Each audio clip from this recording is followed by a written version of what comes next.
Sa arvad, et vaatad lihtsalt kasahitti meelelahutuseks, aga ei ole. On olemas 60 000 leheküljeline dokumentatsioon, mis tõestab, et su lemmikfilmid ei ole kunst. Need on riigi poolt heaks kiidetud psühholoogilised operatsioonid. Kõige mõjukam stuudiojuht Hollywoodis ei tööta Disney ega Netflixi heaks. Nad töötavad Pentagonis. Hollywood müüs sulle vale ja peitis selle tiitritesse. Number 12. Inimlik ülekuulaja. Tutvu vanematega. Võid arvata, et CIA ainus kokkupuude Hollywoodiga on spioonifilmides, nagu Võimatu missioon ja Jason Bourne'i frantsiisid, aga sa eksid. Isegi 2000-ndate romantilisel komöödial, nagu Ben Stilleri ja Robert De Niro filmil Tutvu vanematega, on CIA jäjed küljes. Ja neile, kes pole filmi näinud, Stilleri tegelane kohtub esimest korda oma kauaaegse tüdruksõbra vanematega, ainult selleks, et avastada, et tema isa, võimalik tulevane äi, on endine CIA agent. Hollywoodis on autentsus valuuta. Mida tõelisemana film tundub, seda rohkem publik loosse usub. Ja mida usutavam lugu tundub, seda kasumlikumaks film muutub. Ja siin tulebki mängu Chase Brandon.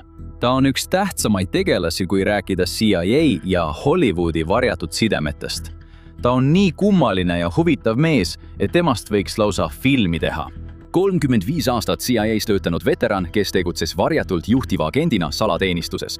Oma rolli kohta ütles ta, see pole karjäär, see pole töö, see on elustiil. Ta on ka mees, kes väidab, et on näinud lõplikke tõendeid tulnukate kohta, mis on peidetud 1947 aasta Roswelli juhtumi salastatud toimikutesse. Hiljem kirjutas ta vandenõupõneviku The Cryptos Conundrum ja tal on ka ootamatu seos Hollywoodiga.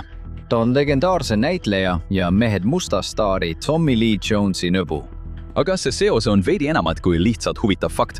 CIA vanemametnikuna sai temast agentuuri pressiesindaja ja CIA ametlik kontaktisik meelelahutustööstusega. Seetõttu on ta täitnud huvitavat kahepoolset rolli, pakkudes filmitegijatele piiratud siseteavet CIA sisemise töö kohta. Omalt poolt hoolitseb ta selle eest, et Hollywoodi sageli vastuolulise luureagentuuri kujutamine näitaks agentuuri pehmemas valguses. Seega oli loomulik, et kui algas kohtu vanematega stsenaariumi kirjutamine ja tootmine, oli Chase Brandon loomulik kontaktisik, et muuta Robert De Niro CIA-st äia tegelaskuju nii naljakaks kui ka realistlikuks. Chase vastas rõõmuga küsimustele, mis aitasid tegelaskuju ja tema tausta arendada, kuni ühe küsimuseni, mis muutis kõike. Kuidas näeks välja CIA piinamisjuhend? Plaani kohaselt pidi Stiller leidma ühe neist De Niro kirjutuslauast kui võtmevihje tema varasema elu kohta, kuid Chase Brandon pani sellele kiirelt piduri. Ta soovitas tungivalt, et filmis näidatakse hoopis tsitaati ja fotode galeriid, kus De Niro tegelane on koos erinevate tähtsate avaliku elu tegelastega, et paljastada tema CIA minevik. Tavaliselt tehakse selliseid muudatusi selleks, et muuta film täpsemaks, kuid seekord see nii ei olnud. CIA on tõestatult koostanud käsiraamatuid, mis annavad juhiseid inimeste röövimiseks ja piinamiseks, näiteks neid, mida jagati Hondurase võitlejatele kontrasõja ajal.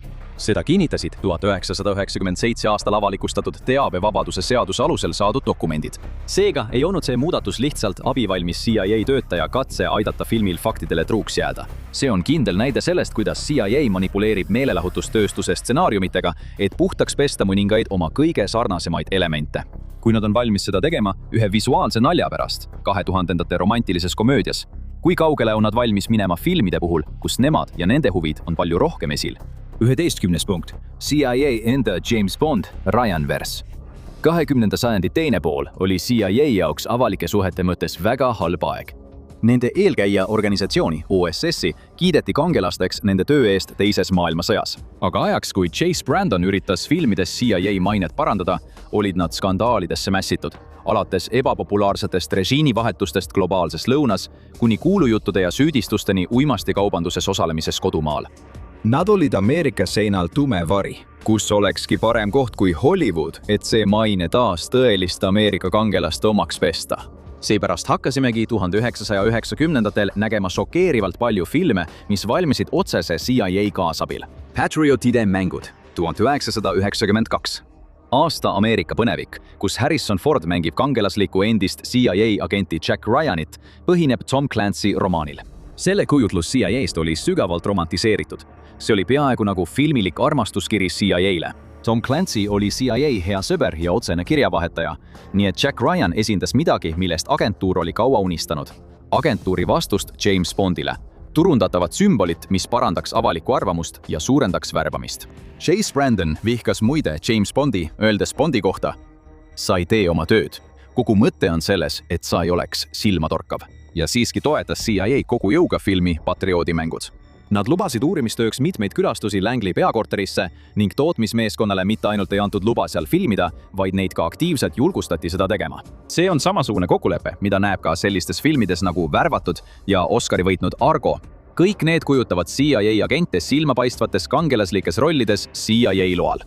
Ja kuigi Patrioodimängud polnud see kultuuri kujundav hitt, mida CIA lootis, oli see esimene panus pikaajalisse mõjukasse kultuurilise mõjutamise strateegiasse. Jack Ryanil ei pruugi olla sama ülemaailmse tuntust nagu James Bondil, kuid Ryani universum on laienenud 14 Tom Clancy romaanile ning ka kõrvalteostele, mis keskenduvad Jacki pojale.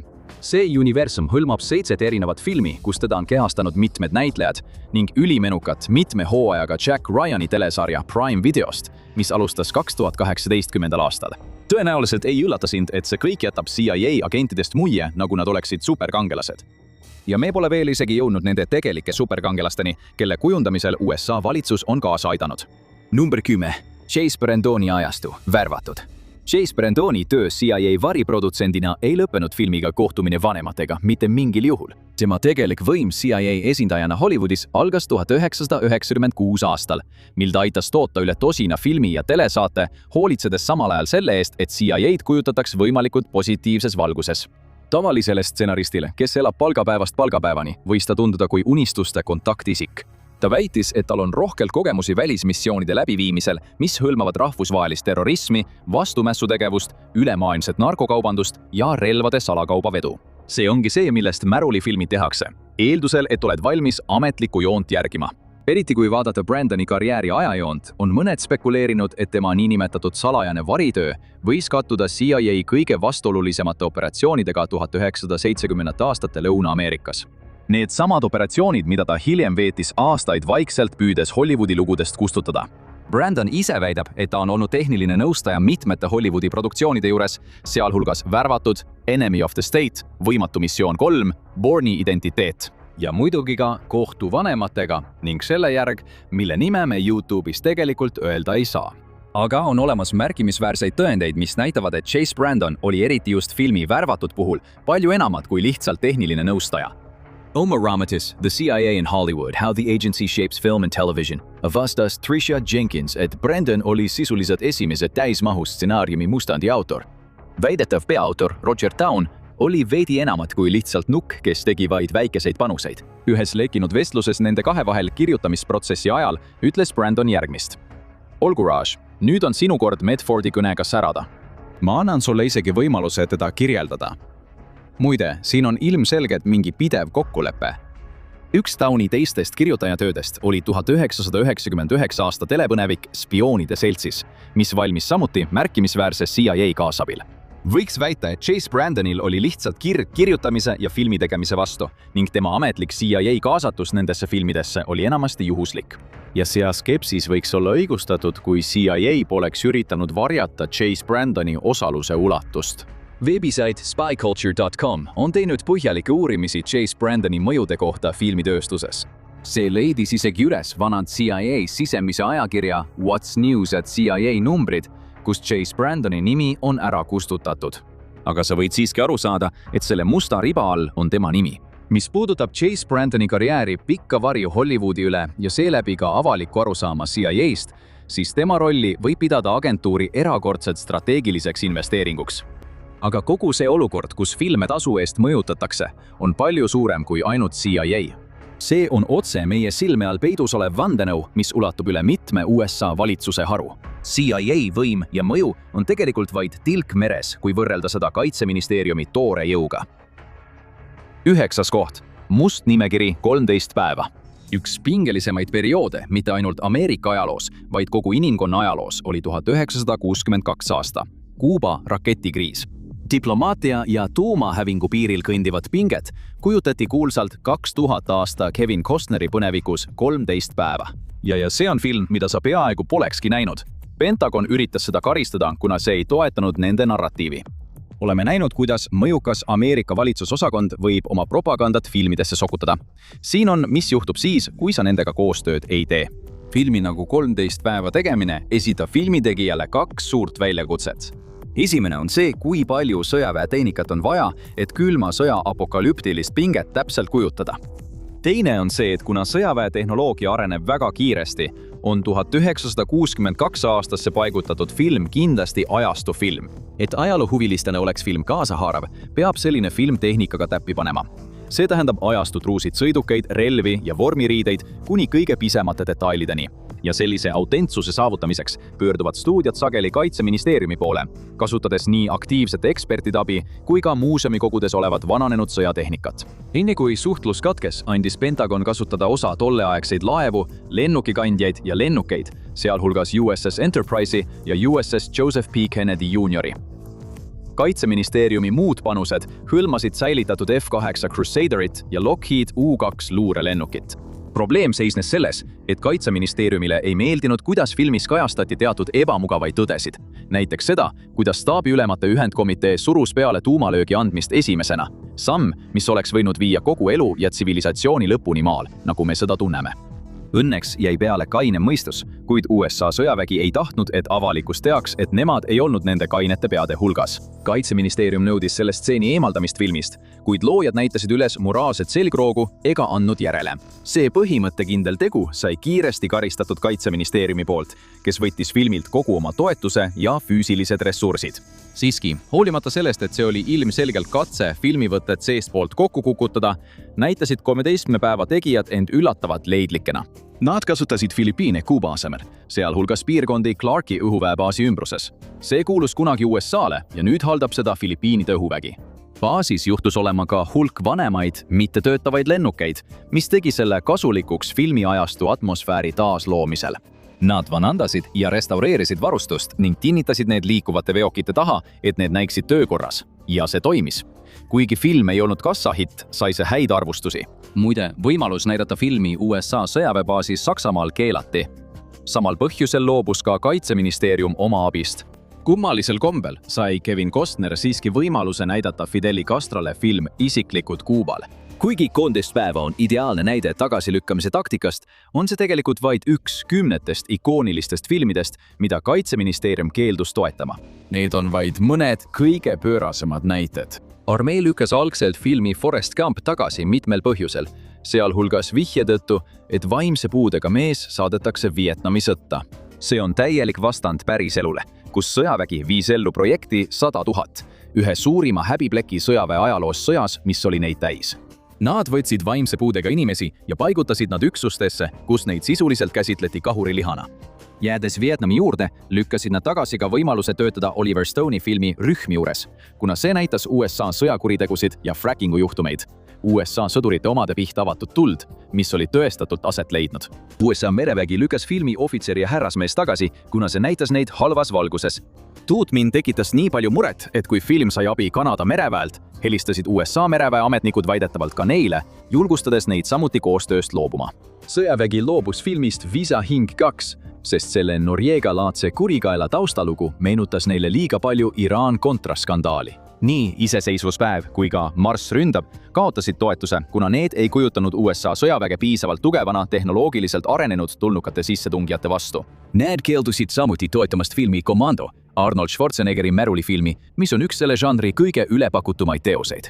Uures seisnes selles, et Schwarzeneggeri tegelase John Matrixi, endise USA eriüksuslase taustalugu, jättis liiga palju tõlgendamisruumi selle kohta, millega tema üksus võis enne filmi sündmusi tegelenud olla. Selle tulemusena oli ametlikuks tagasilükkamise põhjuseks, tsiteerin, et film jätab mulje, nagu oleks USA armeel või on olnud eriüksus, mis on välja õpetatud üksnes tapmiseks ja rüüstamiseks. See kõik võib panna sind mõtlema. Milline on sõjaväe tegelik investeeringu tasuvus kõige selle tegemisel? CIA ja Kaitseministeerium panevad nii palju vaeva selle nimel, et mõjutada filme või tõrjuda neid, kui nad ei mängi kaasa. Kuidas see neile tegelikult kasu toob, kui kõik läheb plaanipäraselt? Vastus on see, et kasu on tohutu, suure algustähega T, täpselt nagu teatud MCU. 8. punkt. Captain Marveli efekt. Aastal 2019, pärast Avengers Infinity War'i pommuudist, olid kõik pilgud suunatud Marveli kinouniversumile. Aga enne kassarekordeid purustavat Endgame'i lõppu tuli paika panna veel viimane osa, tutvustada meeskonna viimast põhiliiget, Captain Marvelit.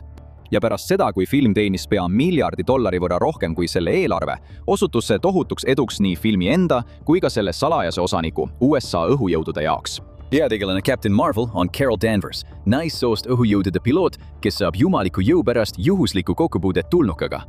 Seega on loomulik, et USA õhujõud panustasid filmi palju aega ja ressursse. Näitlejad said lennutreeningut kadunud Major Stephen Cajon del Bano käest, kes kuulus Thunderbirdsi meeskonda. Lisatoetust pakkusid mitmed suured üksused, sealhulgas 412 katsetiib Edwardsi õhuväebaasis Californias ja 144 hävitajatiib Fresno õhuväe rahvuskaardi baasis. Filmi tegemisel osalesid ka teised baasid ja eskadrillid, kuid see kokkulepe oli vastastikune. Brie Larson, kes kehastas Captain Marvelit, osales koos ametlike sotsiaalmeediakanalite ristreklaamiga Mellissi õhuväebaasis toimunud reklaamtuuril. USA õhuväe värbamiskuulutused jooksid samuti kinodes enne filmi selle kinolinastuse ajal, mil film teenis $1 miljardit. Nüüd on meil kindlad andmed, mis näitavad, et see kogu kampaania töötas õhuväe jaoks uskumatult hästi. Naiskandidaatide arv kasvas 5 aasta jooksul kõige rohkem. Disney tõi selle puhul kaitseministeeriumile suure võidu. Aga mis oleks, kui ütleksime, et ettevõtte seos USA valitsusjõududega ulatub aastakümnete taha? Tegelikult oli esimene silmapaistev Disney korporatsiooni liige, kes USA valitsusega mestis oli, Walt Disney ise. Number 7. Eriagent Walt Disney. Walt Disney ei olnud kaitseministeeriumi ega CIA käpiknukk. Selle asemel oli ta esimene Hollywoodi siseringi kuuluv isik, kellel oli tihe side FBI-ga. Ta andis isegi kaastöötajatest animaatorite ja ärikonkurentide kohta teavet FBI-le, kui käimas oli Hollywoodi süsteemis kommunistide jaht niinenonnese punase hirmu ajal. Disney ametlik FBI toimik, mis saadi tänu teabevabaduse seaduse alusel esitatud teabenõudele, ütleb osaliselt järgmist. Tänu härra Disney positsioonile kui juhtiv multifilmide tootja filmitööstuses ning tema tuntusele ja laialdastele tutvustele filmiproduktsiooni valdkonnas, usutakse, et ta võib olla sellele büroole väärtuslikuks abiks ning seetõttu on minu soovitus, et ta kiidetaks heaks kui SAC kontaktisik. Ta värvati esmakordselt 1940 aastal ja hiljem anti talle 1954 aastal pidulik tiitel Special Agent in Charge'i kontaktisik. Vastutasuks Hollywoodi siseteabe, oma filmides positiivse kajastuse ja vaba pääsu eest Disneylandi igal ajal, mis oli tõepoolest üks eelistest, anti Disneyle ligipääs ja õigus filmida FBI peakorteris. See seos polnud tegelikult üllatav, arvestades, et Disney saatis juba 1936 aastal büroole omamoodi fännikirja. See vastastikune imetlus paistis olevat kahepoolne. On olemas äärmiselt köhe foto FBI direktor J. Edgar Hooverist 1937 aasta uusaasta õhtupeol, kus ta kannab papist Mickey Hiire klubimaski. Ja kui see tundub äärmuslik, siis olukord muutus veelgi tõsisemaks 4 aastat hiljem, 1941 aasta animaatorite streigi ajal.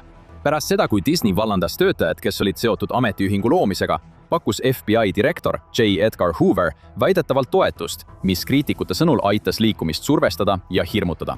Eesmärk oli liikumine hävitada, et Disney saaks oma töötajad tööle tagasi. Muidugi on valitsusasutused väga täpsed selles osas, kuidas neid meedias kujutatakse, ja isegi Disney tegi vea. FBI-le ei meeldinud nende humoorikam kujutamine filmides Kuu piloot ja See neetud kass 2 Disney toodangus ning pärast seda hoidis FBI Disneyt veidi lühema rihma otsas. Siiski pidas ta rõõmsalt reeglitest kinni kuni oma surmani 1966 aastal. Kui valitsuse mõju oli sellisel tasemel animatsiooni kuldajastul, siis see tõstatab laiema küsimuse. Kui palju loomingulist kontrolli on tänapäeva karmis pärast 11. september sündmusi tekkinud realismi ajastul? Ja mitte kusagil pole see arutelu intensiivsem kui filmides, mis käsitlevad Osama bin Ladeni surma. Üht kõige olulisemat päriselu sündmust, mida on kaasaegses kinos dramatiseeritud. Number 6. Zero Dark 30, altkäemaks.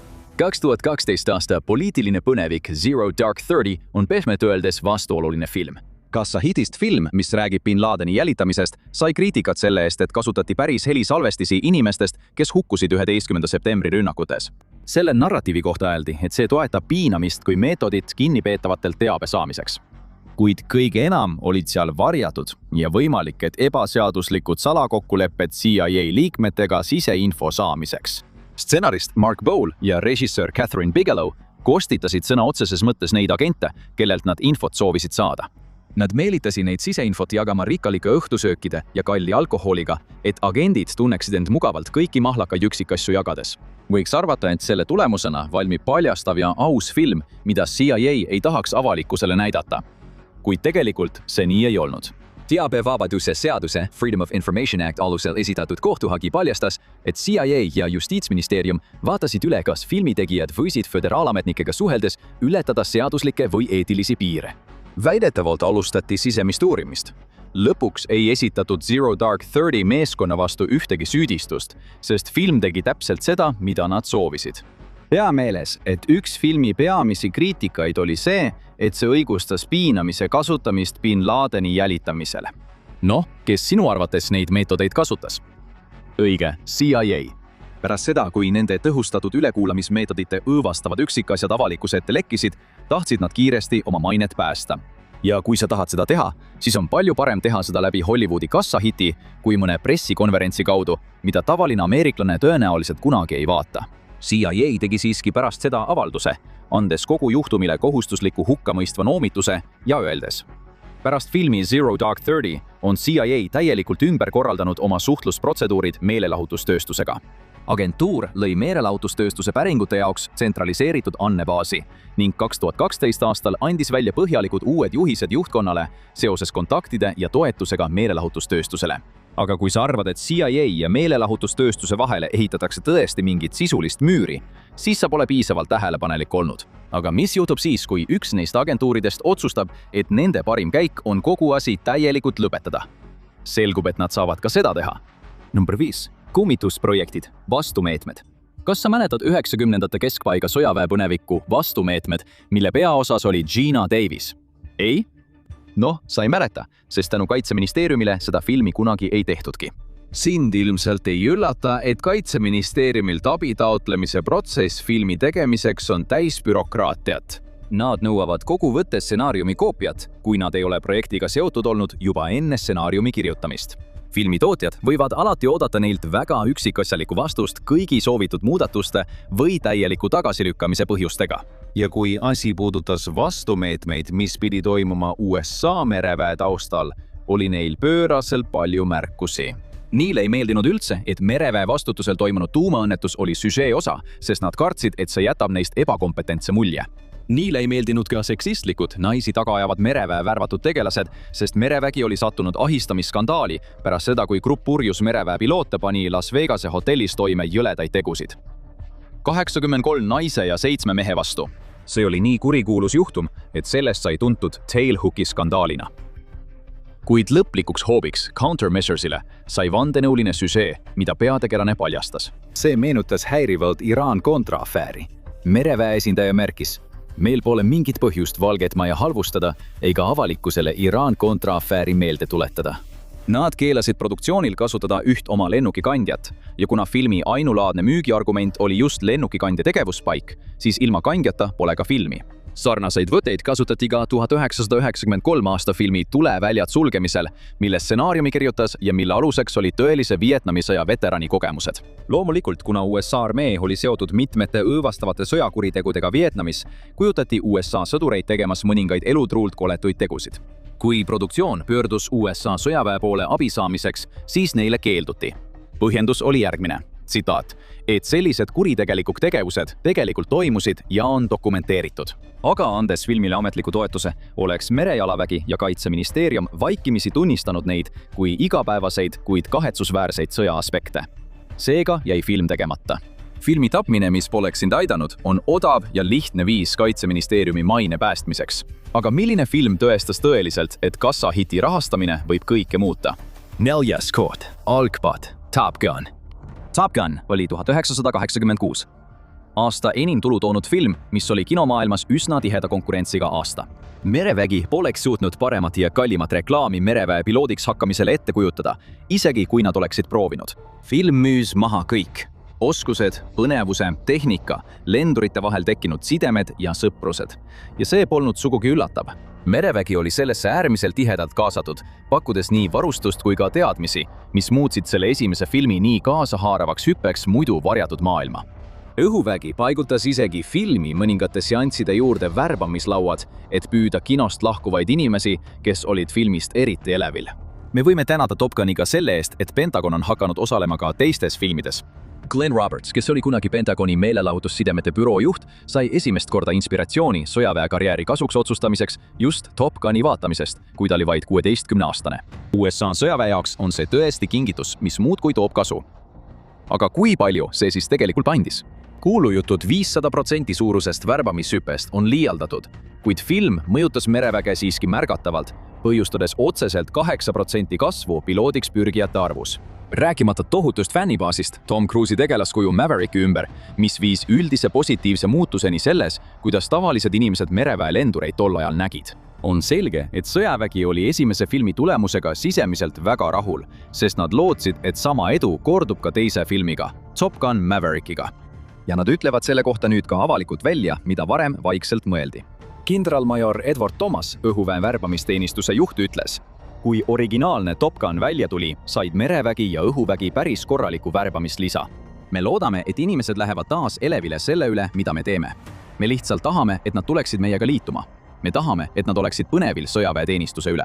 Mõjufilmis, mis räägib sõna otseses mõttes ässa mereväe piloodiks treenimisest, on ilmne, kuid kaalul on päris suured rahasummad frantsiisis, kus nende tõelised kavatsused on, ütleme nii, varjatud. Kolmandaks, $100 miljoni suurune altkäemaks Transformers. Michael Bay Transformersi ekraniseeringud võivad olla vastuolulised mõne frantsiisi algse fänni jaoks, kuid need on vaieldamatult kassahitid, millel on tohutu kultuuriline mõju.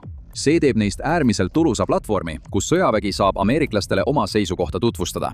Esimeses filmis oli koostöö produktsiooni ja sõjaväe vahel ebakindel, kuna Michael Bay soovis suurendada sõjaväe rolli filmis, et see tunduks vähem lastepärane. Teise filmi ajaks oli koostöö juba väga tihe. Pentagoni liikmed ja kõrgetasemelised produktsioonitöötajad kohtusid juba enne stsenaariumi kirjutamist, kus Pentagon soovis järjest suuremat rolli. Hiljem palusid nad pärast esimest mustandit stsenaariumi ümber kirjutada, millega Bay oli enam kui nõus. Me räägime üle $100 miljoni väärtusest sõjaväevarustusest, mis renditi filmi jaoks, mille eelarve oli tõenäoliselt alla $200 miljoni. Sõjavägi neelab rõõmuga selliste produktsioonide kahjumid, et saada stsenaariumi üle kontrolli. See on uskumatu lauaalune altkäemaks, mis on täiesti ja täielikult seaduslik. Kui Maverick ja Jack Ryan olid ilmselgelt head sõbrad Kaitseministeeriumi ja CIA-ga, ei ole nad justkui midagi võrreldes sellega, kui saadakse vaikiv heakskiit Bumblebeelt ja Optimus Prime'ilt. Kuid meie ajastul, mida valitseb voogedastus ja kus huvi kinode vastu on hääbumas, pole tõeline auhind ainult filmide kontrollimine, vaid see, et kontrollitakse, mida sa väiksel ekraanil näed. Teiseks, CIA propaganda jõuab teleekraanile. Juba HBO algusaegadest peale on sageli öeldud, et televisioon on uus kino. Maincat-sarjad nagu Breaking Bad ja Troonide mäng näitavad, et televisioon võib kultuuri valitseda. Ja kus iganes on kultuuri domineeriv jõud, seal püüab CIA sellest oma osa saada.